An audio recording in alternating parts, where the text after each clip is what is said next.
Chapter 3. Sage counted again. 12. Including herself, there were 12 girls seated at the round silver table in the headmistress's enormous office. Each seat had a hollow place card in front of it. Sage was sitting between Tessa, a girl with bright green curls who seemed really kind, and Adora, whose eyes were an amazing shade of light blue. Everyone was dressed in their finery, and it looked like they were all sitting down to a fancy dinner party, minus the place settings and the food, of course. Sage was across from a girl in a black mask with pink sequins. Sage frowned as she took in the girl's magenta eyes and fuchsia hair. She wore a puffy layered skirt and a short-sleeved rhinestone-trimmed jacket with an enormous ruffled collar over a hot pink and black striped blouse. She also had on black lace gloves. She was very striking. Wasn't she the same girl Sage had spotted standing on the balcony during the procession? And didn't that mean she was an upperclassman? What was she doing at new student orientation? It was all very confusing. Sage then looked curiously at the others around the table, matching each face with the name on the place card. Adora, Tessa, Gemma, who was chatting away. Sage recognized her as the girl who had stuck out her tongue in the auditorium. Vega, Leona, who had been singing and dancing on the quad. Clover, Libby, the girl in pink who had tripped on her train during the procession. Piper, Astra, Cassie, and Scarlet, the masked upperclassman. Sage noticed that Vega looked a bit worried, and Piper seemed lost in thought, twirling a piece of her seafoam green hair around her finger. Libby was studying everyone intently. Astra, who somehow managed to make her bright red gown look sporty, was attempting to have a friendly chat with Cassie, who was shooting glances around the room, apparently unable to concentrate on small talk. Sage herself felt like she was going to jump out of her skin if she didn't find out what was going on. Immediately. Then, the office door slid open, and Lady Stella glided inside. She looked at the girls assembled around the table, carefully studying each one. Sage gazed right back at her. Lady Stella was even lovelier up close. Her sparkling olive skin was smooth and flawless, and her eyes danced in the light from her glimmering headpiece. Sage watched as the headmistress closed her eyes for a moment, as if to collect her thoughts. Then, she said something truly incredible. "You 12 girls are about to make Starling history," she pronounced solemnly. There were several gasps. "Moons and stars!" Cassie cried, looking apprehensive. Sage, on the other hand, felt elated. This was good. Very good. "What in the stars are you talking about?" cried Gemma. "Gemma!" scolded Tessa. "Don't be rude." Sage stared at the two girls. Did they know each other? "But I really want to know!" Gemma exclaimed. "I mean, you can't just say something like that and leave us hanging. I mean, I'm really..." Tessa leaned forward and placed her hand over Gemma's mouth. Everyone stared. That seemed pretty inappropriate. Lady Stella laughed at their shocked faces. "Gemma and Tessa are sisters," she told everyone. "Okay, back to business. Let me explain what I mean. We have always known that the greatest amount of positive energy is generated by granting the wishes of young wishlings. Traditionally, this has been done only by Starling adults who have graduated from a wish-granting academy. But I have a theory that if the wishes of young wishlings were to be granted by young starlings, this special combination would produce an even greater amount of positive wish energy. My plan is for Starling Academy students to go down to Wishworld for the first time in history and test this theory. A stunned silence filled the room. It makes perfect sense, she said. Young Starlings could attend school, join teams and clubs, and blend in seamlessly with young Wishlings. Sage looked down at the table, barely holding back a small smile. Starling Academy students traveling to Wishworld and granting wishes? Amazing! She was pretty sure she knew what was coming next, and she held her breath in anticipation. And who are these lucky students? All of you, of course. 12 talented girls who are as unique as those they are going to help.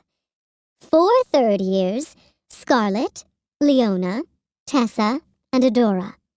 4 second years, Piper, Vega, Clover, and Astra. And 4 first years, Sage, Cassie, Libby, and Gemma. The 12 girls stared at Lady Stella in silence as the weight of her words sank in. Cassie was the first to speak. She looked stricken. I don't get it, she cried. Why me?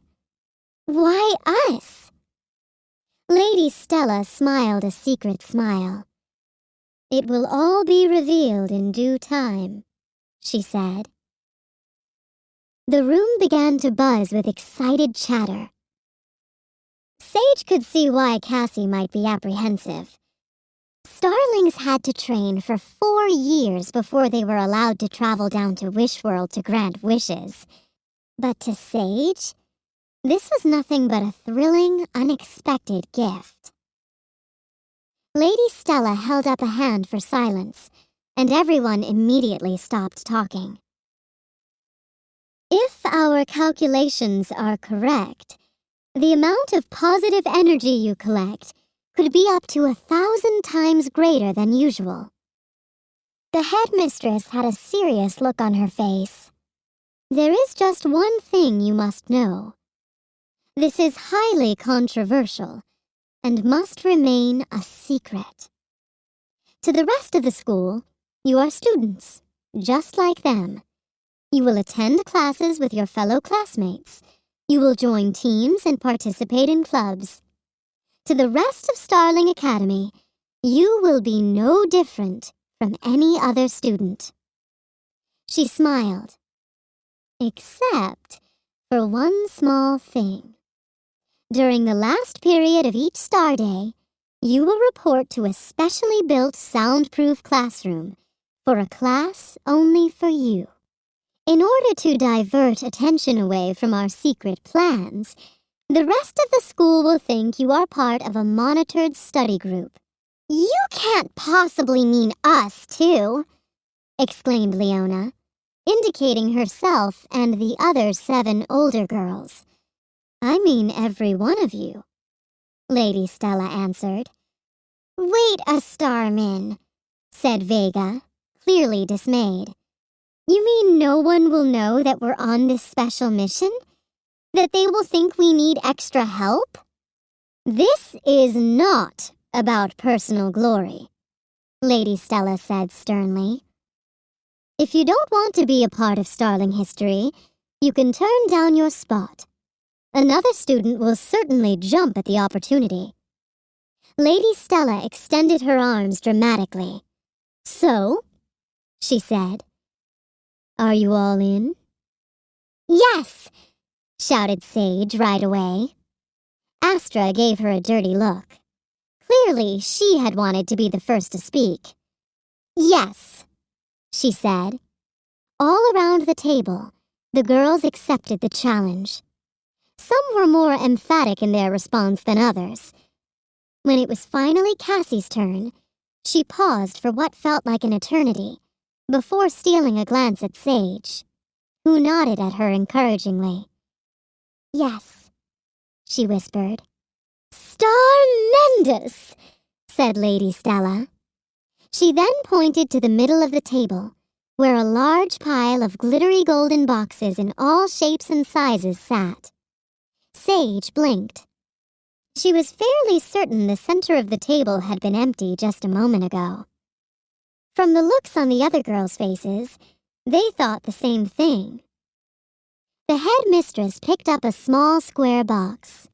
"Clover," she announced. "Please stand up." She opened the box to reveal a jeweled purple barrette. She clipped it into Clover's hair, where it winked in the light. "This is your wish pendant," Lady Stella explained to Clover. She looked around the room. "You will each receive your own. As you all know, students usually receive these upon graduating. But you are getting them now. You may take it off at night, but you should wear it every day. Wish pendants are of utmost importance on wish missions. They will glow when you make initial contact with your wisher. They will collect the wish energy when the wish is granted. And, since you are star darlings, your wish pendants will hold extra special powers," she explained mysteriously. "This will be revealed as your education progresses." Lady Stella continued to hand out the boxes. A watch for Adora. Bracelets for Piper. Sporty Astra looked quite pleased with her wristband. Tessa admired her brooch. Gemma was presented with earrings. Libby got a necklace of tiny clustered stars, and Scarlet received star-shaped buckles for her boots. Leona fastened a thick cuff on her arm. Cassie received a pair of very cool-looking star-shaped glasses, which she seemed delighted with despite herself. Vega accepted her belt buckle solemnly. Lady Stella slipped a sparkling gold star pendant around Sage's neck. It hung from a long lavender rope, accented with tiny stars. It was beautiful to look at, and she could somehow sense that it had great powers. She found herself trembling as she admired it. There was a rap at the door. Lady Stella inclined her head, and the door slid open. A short, stocky woman with purple hair stood uncomfortably in the doorway. "Allow me to introduce Lady Cordial, our head of admissions," Lady Stella said. "Hello, students," Lady Cordial said in a low voice. "Lady Cordial is our admissions director and is instrumental in helping select each incoming class. I have decided to share your secret mission with her.